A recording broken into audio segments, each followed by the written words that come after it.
And my wife had taken the kids off to school, and there's this like silence descended the house, and I felt this like massive weight of responsibility on my shoulders that like everything's down to me now. And what I realized at that point is that all the stuff that had helped me to be successful in the corporate world was largely useless when it came to succeeding as an entrepreneur. And I look back on that time and I think what I'm really grateful for is I think my biggest strength at that point, starting my own business, was a real genuine and massive appreciation of my biggest weakness, which is that I didn't know how to do my own thing. It was different to what I'd learned.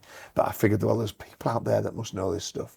And this was in the very embryonic time of the internet in the early 2000s.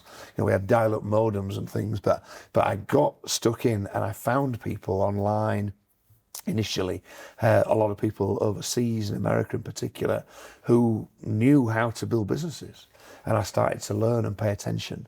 And lo and behold, a lot of that started to I put it into practice, and my businesses started to grow. And having built one business, another idea comes along and another opportunity presents itself.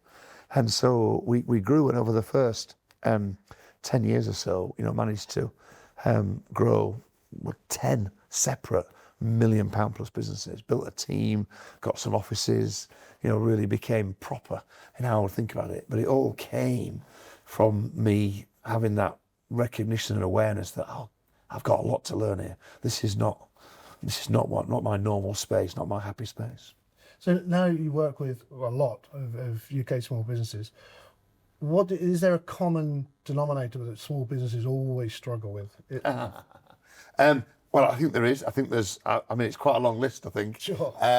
But if I was to distill it down, if I look at them, because we've worked with over 50,000 businesses, at a close level over the last 10 years or so now, and our space when we started Entrepreneur Circle was all around marketing, because marketing has just completely transformed over the last few years. For many 70 years after the war, if you were a small business, all you had to worry about in the UK was you relied, you took the biggest ad you could afford in Yellow Pages, if you relied a lot on word of mouth, and if you're a bit flash or really ambitious, you went in the local paper.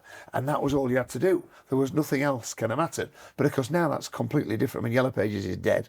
Local newspapers, frankly, unless your target market is septuagenarians, that's not very good either for most businesses. Word of mouth now is all about social media. We've got all the digital markets, so everything's changed.